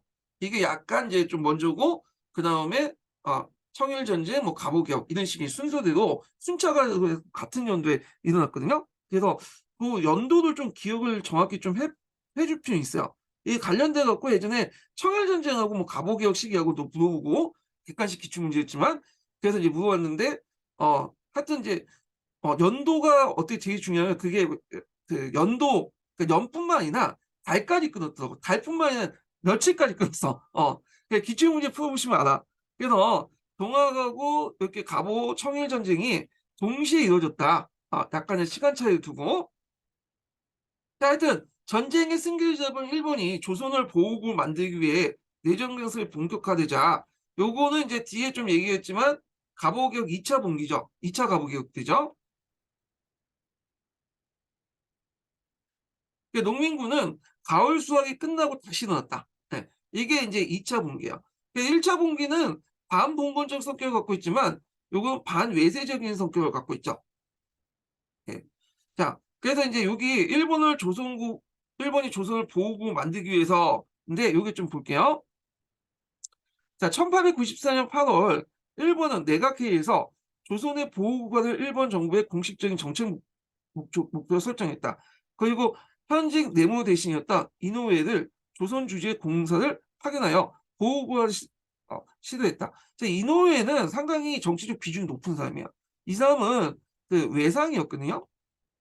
네. 그래서 이제 일본사 좀 얘기할 때 하겠지만, 이 사람이 외상이었을 때 이제 뭐냐면 그냥 일본하고 이제 서양 열강 간에 불평등 조약이 있었어요. 그래서 이제 이 불평등 조약을 개선하면 상당히 노력을 했어. 근데 실패했죠. 결국에는 그것 때문에 외상에 물러났던 사람인데, 이 외상을 지냈던 사람이 조선 공사로 온 거야. 이거는 뭐냐, 한 단계 아래로 내려온 거죠. 자촌도 아니고 이제 강등된 건데, 근데 이노우에가 그걸 자청해서 온 거야, 이걸. 그만큼 이제 이렇게 비중이 높은 사람을 조선에 파견했다는 거는 상당히 일본이 이제 조선을 보호구고 하는데 상당히 신경을 썼다. 이렇게 볼 수가 있겠죠. 자, 하지만 상호 간섭 이후에 조선 내 러시아심이 강해지니까 이게 세력 균형이 이루어지잖아요. 그러면서 보호국가 시도는 10년 뒤에 미뤄졌다. 이렇게 보시면 될 것 같아요. 예. 자, 그래서 이제 여기 내용을 보면 여기부터는 이제 1차 분기하고 2차 분기의 이제 사회적 성격이 좀 있거든요. 성격 차이가 대해서 설명하고 있는데 사회제도 개선을 외쳤던 1차 농민 분기와 달리 자, 요거는 이제 반봉건적인 성격을 띠고 있죠. 그다음에 2차 분기는 일본군을 뭐냐면 몰아내는 데 주 목적이었다. 반외세죠.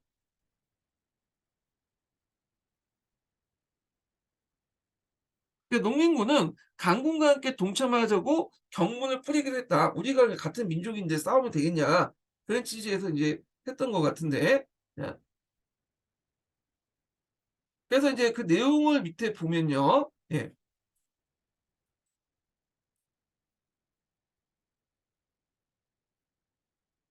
왕조 500년에 길려주신 은혜를 보답하고자 하니 파파께서도 잘 살펴 함께 의를 위해서 죽을 것을 간절히 바랍니다. 자, 여기에서 볼 수 있듯이 이들은 조선적인 반조선이 아니에요.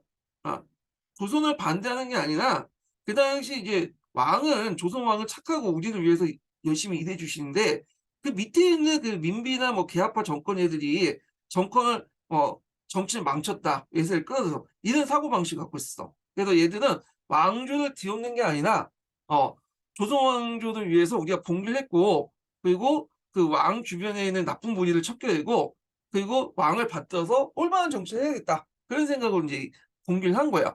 그러니까 이런 걸 볼 때 완전하게 뭐 봉건적 의식을 벗어났다? 그렇게 말하기는 좀 힘들죠. 예. 자, 하여튼 이렇게 했는데 2차 분기에는 그 교주 최시영이 지시했던 1차 분기에 적극적 참여자였던 충청도 중심의 이제 그 북쪽 동학교도 전체가 나섰다. 그래서 1차 분기 같은 경우에는 주로 남쪽 중심이었죠. 그런데 이제 2차 분기 때는 남쪽과 북쪽 이렇게 이제 연합해갖고 했다. 1차 분기가 일어날 때 그 당시 이제 최시영이 상당히 열받았어. 예. 이 최시영은 주로 정치적인 입장을 또 종학이 참여서는 안 된다고 입장이에요. 종교적인 측면에서만 이제 강조되는 사람인데 정치 봉기를 한 거잖아. 그것도 뭐 정공주 그런 사람들이 이제 보면 동학교도 내에서 거의 아싸였거든. 인사가 아니에요. 그 교주 최시영 입장일 때는 거의 듣보잡 같은 얘가 갑자기 들고 일어나니까 열받겠죠. 그래갖고 그 당시 이제 그 최시영 같은 사람 뭐라고 하냐면 벌랑기를 이제 내려요. 남적을 토벌하다 이렇게 이제 하는 관람기까지 되거든요. 그런데 이제 2차 분기 때는 뭐냐면 남자하고 북쪽으로 사이가 안 좋았는데 이제는 서로 이제 뭐냐면 손을 잡고 이제 반외세를 외치면서 2차 분기 같이 했던 거죠.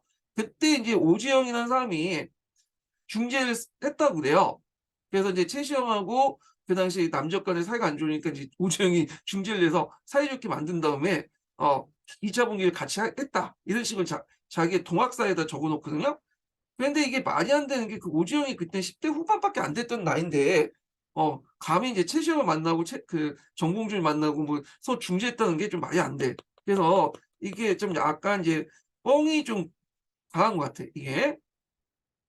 자, 하여튼 그리고 경상도, 경기도, 항해도, 강원도 등지에서 농민군의 봉기가 이어졌다. 그러니까 전국적으로 이 봉기가 이어졌다. 이렇게 보시면 될 것 같아요. 자, 정봉준이 이끌었던 남적군과 그 다음에 송경이가 이끌었던 북적군은 논산에 집결해서 서울로 진격하는 중 공주 우금치에서 일본과 정부의 연합부대를 맞닥뜨렸다. 그래서 논산에서 이제 서울로 가는데 우금치 고개가 있어요. 치는 고개죠. 거기에 딱 이제 뭐냐면 일본군하고 정부군이 딱 있었던 거야. 근데 얘네들은 근대식 무기도 이제 장착을 하고 있었죠. 기관총부터 해갖고 그다음에 일본식 소총, 그다음에 이제 포 이런 걸 했는데 그 당시 이제 뭐냐면 의병들 누구야 동학농민운동은 그냥 하승총이 있으면 다행이고 대부분 축창 들고 있었죠. 그런 가운데 어떻게 이제 이겨? 거의 뭐냐면 그러니까 학살이에요, 학살. 그래서 일본군은 몇 명 다치기만 했고 대부분 이제 동학교들은 거기 한 10만 명 이상 죽었다고 하는데 하여튼 많이 죽었어요. 몇 차례 밀리는 적전을 벌였으나 끝내는 최신식 무기를 가진 일본군에 패하고 말았다. 자, 다른 농민군들도 끝까지 항전했지만 계속 패했고요. 정봉준, 김계남, 송하종 등 농민 지도자는 체포되면서 동학농민운동에 막을 내었다. 자, 일본군은 흩어진 농민군을 모두 죽인다는 방침을 정하고 끝까지 대규모 학살을 벌였다. 여기에 양반 유생들로 구성된 민보군도 가담했다. 앞에서 얘기한 것처럼 이 양반 유생들은 얘들 싫어한다고 했죠. 그래서 의병이라고 자칭하면서 이제 했는데 보통 역사에서 이 민보군이라고 해요. 예. 그래서 이거는 양반 유생들이 뭐 친일해서 그런 거다. 그건 아니에요. 이 사람들도 일본을 싫어해. 일본을. 그렇지만 일본을 싫어하는 것보다는 일본 싫어하지만 더 뭐냐면 동학농민운동을 싫어해요. 예. 그래서 뭐냐면 그, 그 다 싫어하지만 동학농민운동이 더 싫다. 그래서 참여한 거야. 그래서 앞에서 얘기했지만 이제 뭐냐면 안중근도 이때 참여했던 거죠. 민봉군에. 계급적인 측면에서 참여한 거야. 얘들은 계급 갈등 측면에서. 그리고 또 매천야록을 썼던 함원도 당시 동학을 되게 비난해요. 그러면 이 사람이 이제 뭐냐면 일본군이 좋아서 비난을 한 게 아니죠. 일본군도 싫지만 더 싫은 건 뭐야? 동학농민군이야. 그래서 이제 이렇게 비난을 했던 건데 여기 보면 자 매천야록을 쓴 항영 역시 동학을 사교라고 비판하면서 농민군이 다시 봉기할 가능성이 있을 만큼 동학 농민군의 지도부뿐만 아니라 동학을 물든 사람을 모두 풀을 베듯 짐승을 사냥하든 소탕해서 싹을 끊어내는 주장이야. 그런 거 볼 때는 그래요. 그래서 매천야독의 항영 같은 경우에는 나중에 항해 병탄이 일어나고 나서 절명시 쓰고 자살했던 인물 아니에요.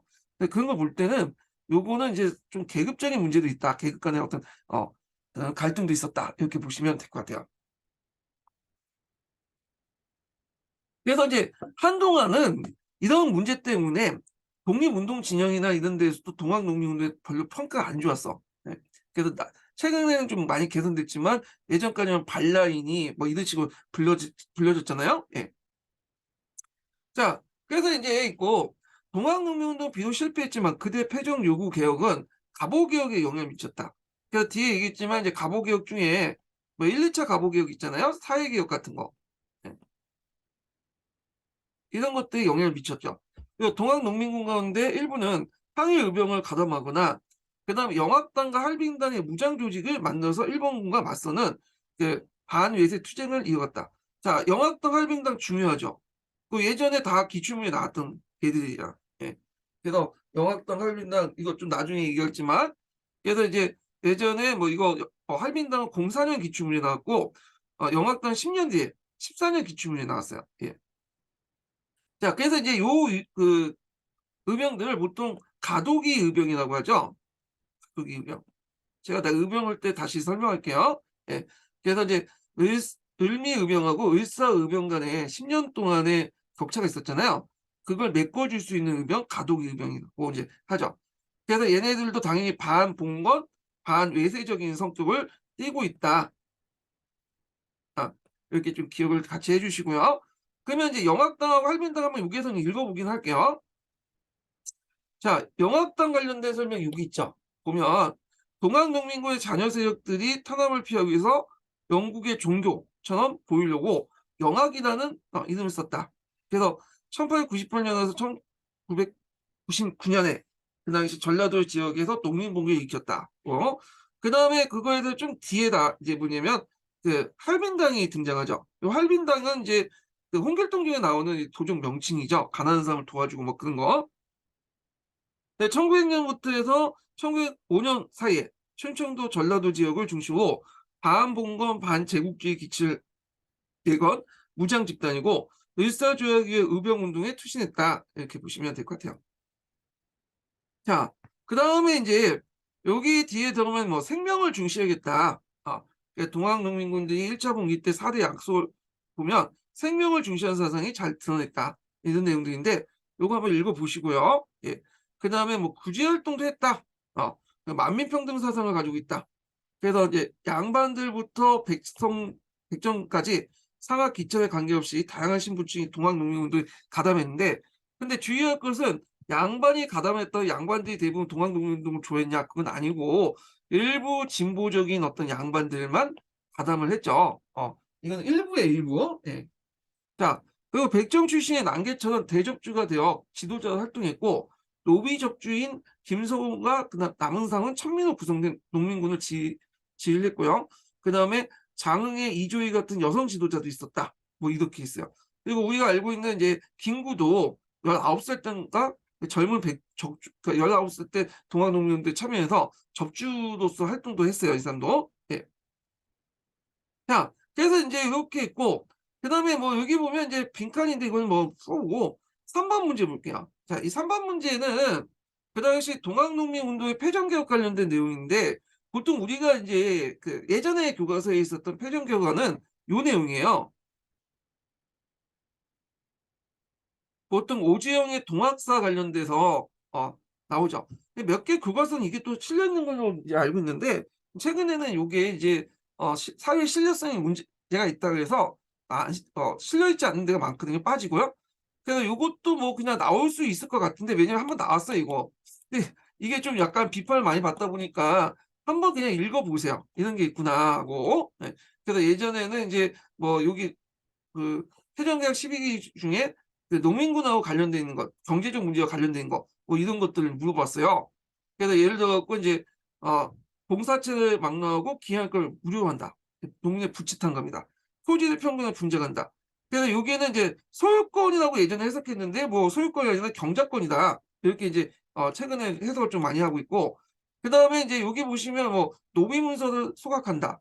그다음 7종의 천인차별을 개선하고 백정에 쓰는 평단가를 없애고, 그다음에 청상 그 가부의 개가를 허용한다. 자, 이런 것들은 이제 뭐냐면 그 갑오 개혁에 많이 반영했던 내용이죠. 예. 그리고 이제 뭐 무명의 잡세를 일치 폐지한다. 이것도 이제 경제적 개혁 관련된 건데, 법조원 외에 그 법 외에 그 뭐냐면 여러 가지 명목으로 이제 뭐냐면 잡세만 그 부과하잖아요. 그러니까 이걸 반대하는 거야. 그러니까 세금을 걸 때는 법전에 명시되어 있는 만큼 그 명목 그 법전에 명시되어 있는 그, 그 세금과 그리고 그에 맞는 그 적당한 양을 걷어라. 법전에 명시된 만큼 그걸 이제 주장을 했던 거고요. 예. 그래서 이런 내용들 좀 같이 기억을 해두시면 될 것 같아요. 자, 그리고 이제 최근에는 이제 뒤에 좀 나오겠지만 이게 어딨나? 여기다 제가 안 집어넣은 거 같나?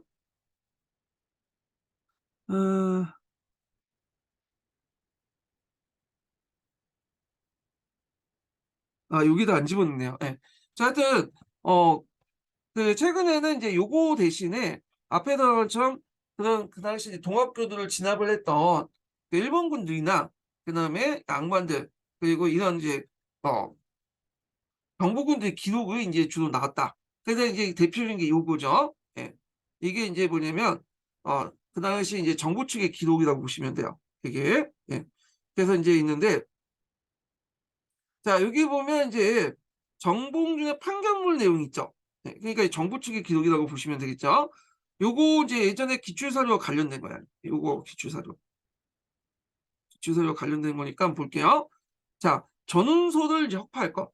그래서 앞에서 전운소, 그 다음에 이 전운소에서 이제 그 정부에서 설치되는 곳이 됐잖아요. 그 개항 이후에 전운사를 파견했다고 했죠. 자, 근데 이 전운사가 와가지고는 그 당시 기성 구입비나 그다음에 여러 가지 명목으로 가정주부를 하니까 어 여러 가지 폐단이 일어나고 하니까 이런 것들 요구했던 거고요. 그다음에 이전 감사 거두간 항국을 다시 내라고 하지 말 것. 그래서 여기 좀 기억할 게 6번도 이제 예전에 기출에 나왔던 건데, 동포조는 집집마다 봄, 가을 분양씩 거둘 것 이렇게 했는데, 동포조는 뭐냐면 이게 호포전이에요. 호포전. 그래서 예전에는 이제 그 흥성대원군이 처음엔 동포제를 실시하려고 했죠. 근데 이게 너무 많이 많으니까 폐지되고 호포제로 바뀌었잖아요. 그래서 이제 그 호당 그 이제 뭐냐면 포를 징수하는 걸로 바꿨잖아. 근데 이걸 이제 포 대신에 그 뭐냐면 돈으로 걷는 것을 동포전이라고 해. 그게 왜 동포제나는데 왜 동포전이라고 했냐면, 예전에 동포제 했으니까 관습적으로 그냥 동포전을 한 거야. 이거는요. 요거와 상관없이 예전에 그 동포제라는 명칭이 있다 보니까 그냥 호풀전을 그냥 동포전이라고 또 그렇게 불렸어요. 이렇게. 예. 그래서 이거는 군역과 관련된 거예요. 군역. 그래서 이게 예전에 기출문제 나왔던 거거든요. 그래서 공포전을 거둘 때 매 집집마다 봄, 가을 분양식 정할권. 그러니까 예전에는 이제 포로 이게 돈으로 바꾸니까 환전을 해야 되잖아. 근데 법정으로는 이제 뭐냐면 1포당 분양이거든요. 근데 도중에 아전들이 뭐 시세를 고려한다면서 1포당 3장씩 걷고 4장씩 걷어. 그래서 이건 안 되고 법적인 어떤 기준에 따라서 뭐냐면 걷어라. 그래갖고 1포를 2냥씩 이렇게 법에 딱 정해져 있으니까 그것만 한정돼서 걷어라. 네, 이게 내용이에요. 네. 이게 예전에 한번 시험 문제 나왔던 거고요. 자, 뭐 그 외에도 이제 뭐 임금을 둘러싼 매간 매직하여 국고는 농담한 잔을 축출할 것, 전세를 정과 같이 할 것, 뭐 등등등 있고요. 자, 그래서 이런 내용도 좀 기억을 해두시면 되고요. 이거 외에도 뭐 개혁 관련된 내용들이 있어요. 요거 외에도 저 예전에 시험 문제 나왔던 그 내용도 있는데, 자, 기출문제 분석에 자세히 설명해 놨으니까 그거 봐두시고요. 자, 그 다음에 이제 넘어가서 금성교과서를 볼게요. 금성교과서 이제 차례차례 이제 교과서 관련된 내용, 동학농민운동 관련된 내용 보겠습니다. 자, 금성교과서 보기 전에 첫 번째 인증번호 알려드릴게요. 50번이에요. 첫 번째 인증 50번입니다.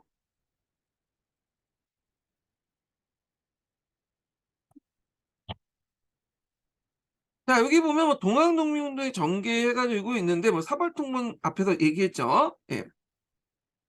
그 다음에 이제 여기 보면 이제 그 동학농민운동이 일어날 때 그 여러 가지 배경들, 그 다음에 이런 것도 있고요. 그다음 교조 신호운동 관련된 내용이 있죠.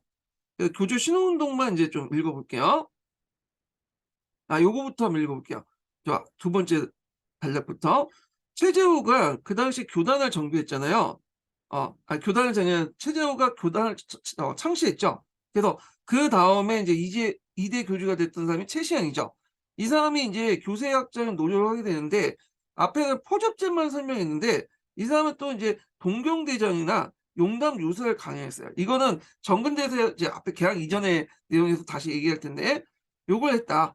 그래서 이제 동경대전은 한자로 적혀 있죠. 주로 지식인들 대상으로 했고 용담유사는 이제 주로 일반민들 한글로 적혀 있죠.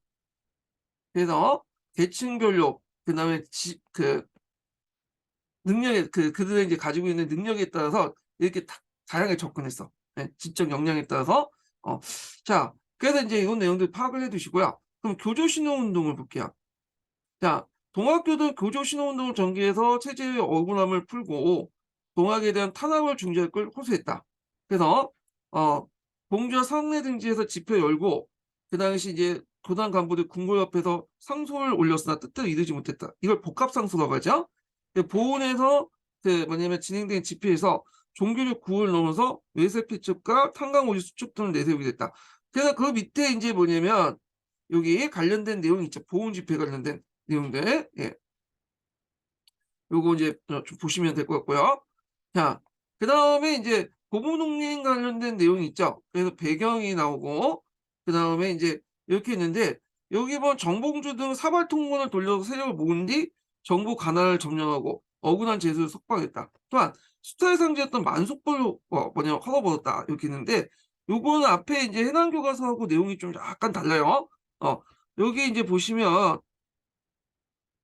해난교과서에서는 어떻게 이제 돼 있냐면 뭐 중요한 건 아니지만 한번 짚고 넘어갈게요. 여기에 보면 이제 그 만속본 멀쩡히 있는데도 그 안에 새로운 본을 만들었기 때문에 문제가 생겼다는 거죠. 그래서 수타의 상징이 됐던 새로운 본을 뭐냐면 보도 허물었다. 그래서 헌 게 뭐냐면 그, 그 만석보가 아니라 만석보 밑에 있는 뭐 새로운 보였다 이런 식으로 얘기를 하잖아요. 그래서 약간의 차이는 있어. 네. 자, 하여튼 뭐 이렇게 중요한 건 아니니까 넘어갈게요. 예.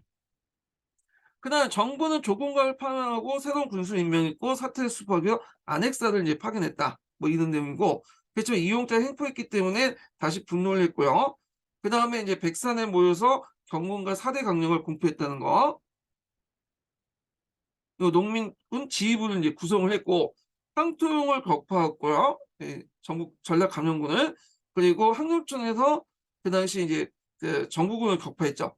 그때 이제 정구군이 이제 홍계훈이 이끌었던 부대죠. 앞에서 전주 합약을 맺었던 인물이죠. 자, 그리고 이제 여기에서 청해 구원을 요청했지만 그 탱진조약과 거동보를 구실로 일본군까지 출병했다. 그래서 탱진조약인데 탱진조약은 이제 구실이 아니죠. 이렇게 거동보호는 뭐예요? 그 당시 이제 갑자기 생각 안 난다. 네, 재물포조약. 그래서 정부의 양국 군대를 철수시키기 위해서 농민군의 패전 개혁을 요구하는 대신에 농민군의 전주성에 점령한다는 철수한다는 내용의 전주화력을 맺었다. 뭐 이렇게 있고, 그다음 직강소가 설치한 내용이 있고요. 그 다음에 그 각종 개혁을 실시했다. 네. 직강소 개혁 관련된 내용도 있죠. 자, 이렇게 있고, 그 다음에 이제 뒤에 넘어가서요. 그 다음에 우금치 전투 관련된 내용이 있어요. 그래서 이제 우금치 전투에 대한 배경이 관련된 내용이 있죠. 역시. 그리고 그 당시 이제 그 우금치 이제 이렇게 관련된 가정들 있는데 이것만 읽어볼게요. 자, 정봉준이 이끄는 전라도 농민군이 3내에 모여 북상하자 그 당시 충청도 농민군이 봉기하여 함께 논산에 집결했다. 자, 이날 서울로 향하자 일본군과 강군으로 구성된 연합부대가 공주에서 농민군들 저지했다. 자, 농민군은 공주 우금치에서 일본군과 강군을 상대로 치열하게 싸웠지만 그 당시 일본이 보유한 기관총 화력이 감당하기 힘들었죠. 싸우다가 패배했다. 자, 결국에는 정봉준이 순창에서 체포되면서 동학농민운동에 막을 내렸다. 자, 그리고 이제 자녀세형 관련된 내용도 있죠. 예. 그리고 이제 여기 보면 동학농민운동의 전개와 성격에서 보면 그 정봉주의 재판 기록도 있으니까 좀 봐주시면 될 것 같고요. 자, 그 다음에 여기 농민군 패전개혁안 오지영의 동학사인데 최근에는 이게 좀 부정되고 있다고 하죠. 예, 오지영의 동학사 관련된 내용이. 자, 그래서 이제 이렇게 살펴봤고 그 다음에 이제 천재교과서인가요? 네, 천재교과서네요. 네, 천재교과서 볼게요. 자, 앞에서 이제 농민들이 동요하고 동학이 확산된다. 이것도 이제 그 관련된 내용 앞에서 언급했고요. 여기가 이제 배경 관련된 내용이죠. 자, 그 중에 이제 좀 눈여볼 게 뭐냐, 쌀 유출과 관련된 내용이에요. 그래서 요거 한번 읽어볼게요. 자, 배경 중에 이제 쌀 유출에 따라 쌀값 폭등이 이제 연결된 게 있는데, 자, 일본으로부터 쌀 유출에 따른 쌀값 폭등 후 백성들의 생활이 더욱 피폐해졌고, 이에 이제 지배층의 스타에 정하는 농민 봉기가 빈번하게 발생하여 일본에 대한 반감도 확산되었다. 그래서 쌀값이 폭등되면서 당연히 쌀을 기준한 물가도 폭등하고요. 그리고 이제 지주들이 이제 쌀을 통해서 많은 이득을 얻으니까 자신들이 이제 뭐 직접 경영을 하려고 하고 아니면 또 소작농을 되게 올리고 그래요. 그러다 보니까 거기에서 많은 이제 농민들이 몰락을 하게 되고 그런 농민들이 또 도시도 많이 올라가서 또 그 당시에 이제 이모군란도 가담을 한다고 했죠. 예. 자, 특히 이제 어느 지역이 제일 피해가 많으면 곡창지대인 호남 지역이 피해가 제일 많았어요. 자, 그 다음에 그 밑에 보면 이제 그 당시 동학교도의 이제 조직 관련된 내용도 있죠. 최시영에 관련된 내용들 있고, 그래서 이제 이렇게 두 가지가 통해서 조직화시켰다, 확산시켰다 이렇게 보시면 돼요. 자, 그 다음에 교조 신흥운동 관련된 내용인데 여기에 좀 눈여볼 게 뭐냐면 공주 집회하고 보훈 집회를 좀 비교를 해놨어요. 예. 자, 그래서 이제 공주 집회 같은 경우에는 주로 초창기 때죠. 자, 이거는 이제 주로 북쪽이 했고, 얘네들은 이제 종교적인 목적이 아니라 종교적 목적인데 반해서 얘네들은 종교적 목적에 실시했다가 정치적 목적으로 나가게 되죠. 예. 그래서 이런 교조 신운동의 성격이 어떻게 변했는지 말해보자. 이랬는데 한번 읽어볼게요. 자, 교조 신흥운동은 억울하게 죽은 교조 최재우의 누명을 벗기고 그다음에 동학의 포교 자유롭게 전개되었다. 그러나 보훈 집회에 이르러서는 종교적 요구에도 척의 양창이라는 정치적 구호를 제기되면서 정치 운동의 성격을 띠고 있다. 네, 있죠. 자, 그다음에 고분 농민 분기와 관련된 내용이 있고, 예, 여기에는 만석골용으로 버리고 가나의 곡식을 백성들이 나눠줬다. 이거는 좀 해당에 관해서 좀 다르네요. 자, 그 다음에 이제 그 1차 분기와 관련된 내용이거든요. 예. 1차 분기에서 좀 눈여겨게 백산을 이동했다. 그래서 백산에서 뭘 했는가를 쭉 언급을 했죠. 예. 근데 여기 보면 이제 앞에서 제가 말한 거 있죠. 백산에 모인 농민들 대부분 신옷을 입었고 축척을 부정했다. 그래서 농민들 앉으면 죽산이요. 서면 백산이다. 백산이라는 명칭이 여기서 나왔다. 이렇게 보면 되고요. 자, 그다음에 이제 한연의 매천역에 실려 있는 그 뭐냐면 1차 분기 배경을 볼게요. 이용태의 이제 행포에 관련된 내용인데, 자, 안엑스에 이용태가 부임하면서 반옥명이 할 일을 모두 할 일을 모두 뒤집고 백성들의 반역자로 정의했다. 그러니까 박영건 자진의 사람은 쟤는 묻지 않겠다고 했는데, 해산 후에 이제 안엑스와 같은 이용태가 그 당시 고군농민 봉기에 참여자를 탄압을 하기 시작했죠. 자, 또한 부자들을 얽매여 난을 일으켰다는 혐의가 확보하며 많은 뇌물을 요구했다. 감사 김무영과도 훈계를 꾸며 감형 감옥에 이소하는 제도를 두들렸다. 그래서 매천년을 보면 되게 동민군들에게서는 되게 비판적이었는데, 여기에 보면 사실적으로 썼어요. 그 양반들이 농민들에 대해 비판적이지만 또 있는 그대로 쓰긴 써요. 그 판단은 이제 뭐냐면 또 상당히 농민분들 되게 비판했지만, 자, 그래서 이런 것도 있고요. 그 다음에 이제 넘어가서 직강소 관련된 내용이 있죠. 이 직강소 설치하고 폐정개혁 관련된 내용인데, 뭐 전주 화력을 맺었다. 그래서 농민들은 외세의 기회를 막고 청일양구에 대한 철벽 요구와 폐정개혁 조건으로 강과 뭐냐면 전주에서 맺고 해산했다. 이렇게 있고요. 자, 여기는 이제 재물포 조약이라고 되어 있네요. 재물포 조약에 따라서 자국민의 보호를 한다는 구실로 대규모 인천을 상륙시켰다. 그 다음에 여기 뭐 직강소 관련된 내용이 있죠. 그래서 이제 여기 좀 내용을 보면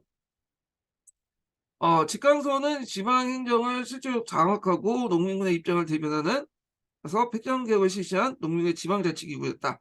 그래서 동학농민군이 2차 분기 때 농민군을 조직하고 동원한 기능을 수행했다. 여기에서 이제 처음 나온 거죠. 이 내용은.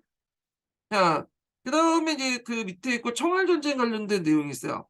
그래서 이 청일전쟁은 요 앞부분은 요게 이제 뒤에 갑오개혁 때 주로 나오는 내용인데, 여기에서는 요게 이제 동학농민운동에 집어넣었거든요. 한번 읽어볼게요.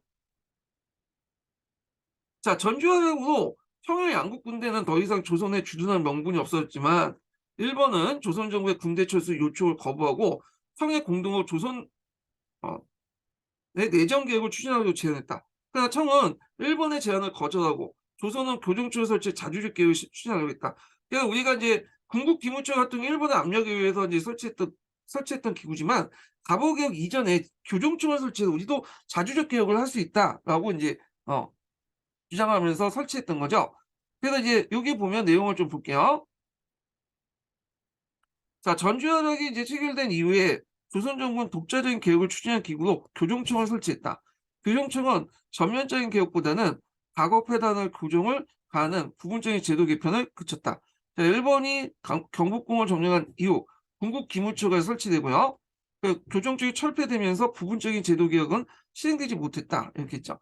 그래서 갑오개혁의 어떤 성격 관련된 내용 할 때 군국 기무처 같은 경우에는 상당히 이제 뭐냐면 외세가 개입됐다, 타율성론적인 입장에서 이제 본 반면에 교정청은 자율적인 측면을 강조했죠.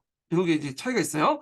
이 교정청 개혁 관련된 내용은 나중에 좀 다시 설명할게요. 이건 갑자기 이제 나와가지고 좀 얘기한 거고요. 자, 그러자 이제 일본은 군대를 동원해 경복궁을 점령하고요. 그 다음에 이후 선전포고 없이 뭐냐면 송도 앞바다에 청구를 공격했다. 이렇게 했는데, 요거는 약간 그래. 왜 그러냐면 선전포고는 그 뭐냐면 나중에 너일 전쟁이 끝난 후에 그 제2차 헤이그 안국 평화회의가 개최되죠. 요때 선전포고라는 개념을 이제 처음 제시한 거야. 싸울 때는 미리 통보를 하고 사전에 통보하고 싸우자. 선전포고는 그때 나온 거예요. 그러니까 이제 이걸 가지고 이제 왜 일본이 기습 공격했냐 이런 식으로 얘기하는, 좀 그 당시에는 없는 개념 가지고 좀 약간 일본을 비난하는 것 같은 느낌이 들어. 예. 자, 하여튼 있고, 평양전투 항해해전에서 청군을 격파한 일본군은 중국 본토 진격하여 라오뚱반도의 대전과 누순을 점령했다. A의 1번은 웨이하이에서 총공세 가능해요. 청을 굴복시켰다 했는데 요거 청일전쟁 와중에 일어났던 사건들 있죠. 전투들. 예전에 기출문이 나왔어요. 웨이하이인가? 웨이죠. 여기를 이제 전투 관련된 내용 나왔거든요. 자, 이건 나중에 좀 다시 정리를 해보기도 하고요. 자, 전쟁에 승리한 일본은 청과 시모노세키 조약을 체결하면서 타이완과 라오 등반도를 차지했다. 그러자 이 러시아가 프랑스와 독일에 끌어들여 라오 등반도를 청에 돌려줄 걸 요구했다. 자, 아직 서양세의 힘에 비해 힘에 부족했던 일본 라오 등반도에 청에 반했다. 요거는 이제 그 뒤에 있으니까 다른 책에 그때 보기도 하고요. 자, 거기 보면 청일전쟁 이후에 동아시아 있는데 한번 읽어볼게요. 요즘에는 한국인 간섭 관련된, 그러니까 근현대사 관련된 문제에서 그 한중일 관련된 연결된 문제들이 많이 나오더라고요. 동아시아 책에 보시면 그 내용이 많잖아요. 한중일 삼국 간에 연결된 내용인데 한번 이제 그냥 참고 삼아 읽어볼게요. 이 중국사도 겹쳐 있는 부분도 많아요. 그러니까 청일전쟁 이후에 중국 중심의 동아시아 질서가 해체되고 열강의 중국 문화에 가속화되었다. 그러니까 러시아는 루슌과 다롄, 독일은 좌우조우만, 프랑스는 강조우만, 영국은 주능반도를 강제 조치하여 세력을 확대해 나갔다. 특히 러시아는 만주 일대의 철도를 부수하고 의아단 사건 이후 철도 보호를 명분 후 만주에 군대를 주둔시켜 영향력을 강화했다. 한편 일본은 식민지 확보한 타이완의 기반으로 중국 대륙의 진출을 독려했다.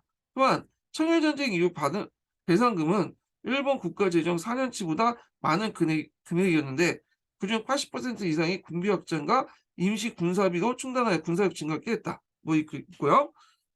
자, 그 다음에 이제 요 2차 봉기와 관련된 내용이 있는데 그 앞부분하고 이제 비슷비슷한데 여기 보시면 남정은 정몽준의 지휘도 아래 삼내에서 봉기했고 북적은 교주 최시영의 지시에 따라 봉기에 합류했다. 그래갖고 이제 봉기에서 같이 이제 대항했다. 그 내용이 있고요. 그리고 이제 우금치 전투에서 패배했다는 내용이 있고, 예. 자, 그리고 이제 거기 옆에 보면 2차 봉기 당시 경문 내용이 있어요. 그래서 한번 읽어보시고, 자, 그냥 농민운동의 이제 의의와 영향을 볼게요. 자, 동학농민운동은 반봉건 반외세의 성격을 띤 민족운동으로서 우리 역사상 최대 규모의 농민운동이었다. 이게 이제 의의죠. 보통 이제 반봉건 반외세라는 꼭 들어가셔야 돼. 그래서 반봉건은 이제 정근대륙 질서를 바꾸는 사회개혁 운동이었고, 자, 이런 것들이 갑오개혁의 일부에 반영됐죠.